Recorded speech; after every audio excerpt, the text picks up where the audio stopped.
Some years prior to this, Mitchell's father had lost a leg from the knee down, and the stump had been hard to heal. There's something in a bar of gold dial that pulls the infection out of a wound.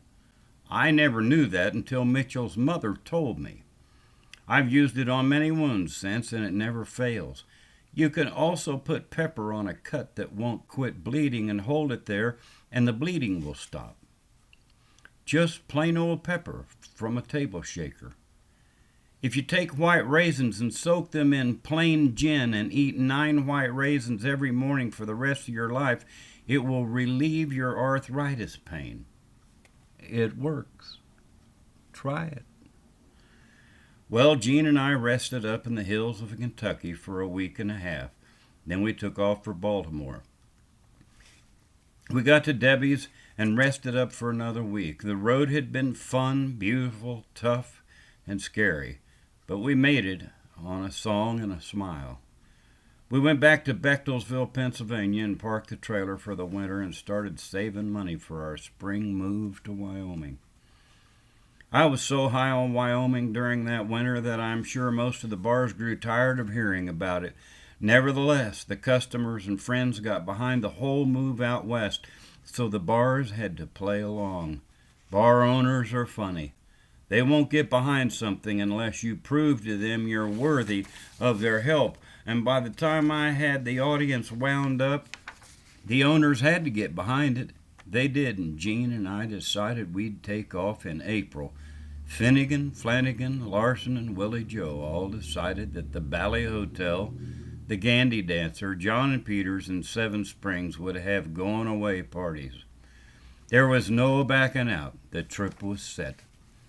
Change is good. All you have to do is pick a date, make a plan, put all your energy toward it, and it will happen. I've done it over and over, time and again. People constantly tell me, "No, Mountain John, I can't do this or that. My life is too complicated." Well, let me tell you right now, if your life is too complicated for you to do something you really know in your heart will change your future for the better, you need to uncomplicate your life immediately before it swallows up your dreams and you become one more statistic in the old, angry, and depressed department.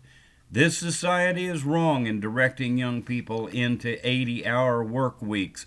The corporate ladder climbers of today will be dead from stress, divorce, anxiety, dishonesty, greed, and decay of faith and morality before they get to age 40. It's sad. We need more time for family and dreams. April came, and everyone was on the Thermopolis, Wyoming, circle up the wagons were headed west parties. It was indeed a great event in these communities. All hands were on deck to send us off. We left the east and drove the old van and trailer and Jean's old Buick west. We headed to Dave's in Illinois, then west to Bartlesville, Oklahoma. Then we moved on to Enid, Oklahoma, north to Ogallala, Nebraska, and from there to Casper, Wyoming. As we entered Wyoming in mid-April, it was cold and snowing and lonely. An empty feeling crept in and grabbed my heart. It was a feeling I had never really allowed to come into my world before. The adventure and belief that others had in my dreams had always overpowered the loneliness. This time it was different. Thank God for Big Jean's constant positive influence. I didn't realize it, but this was not just one more adventure that I could return from. This time no one thought we were ever coming back. I had finally put myself so far out on the limb that it was going to take me years to recover from the fall. The bar business in the East and all the problems with mothers against drunk drivers and the lowering of alcohol, breath and urine and blood tests were making a drastic change in the industry that I had become a success in as an entertainer. The bars could not continue selling the booze in large quantity anymore.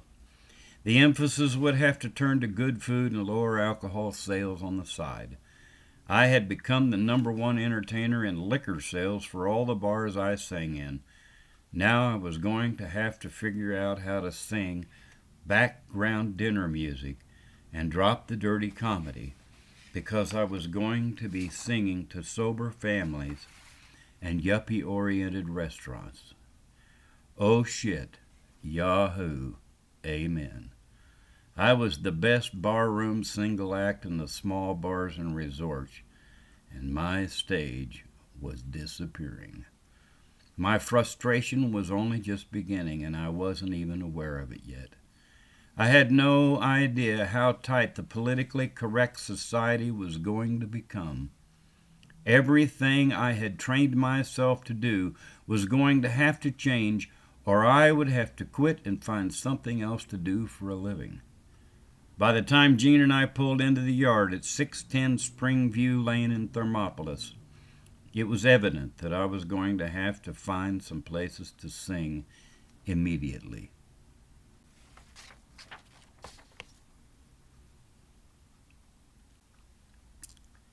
The Life of a Troubadour.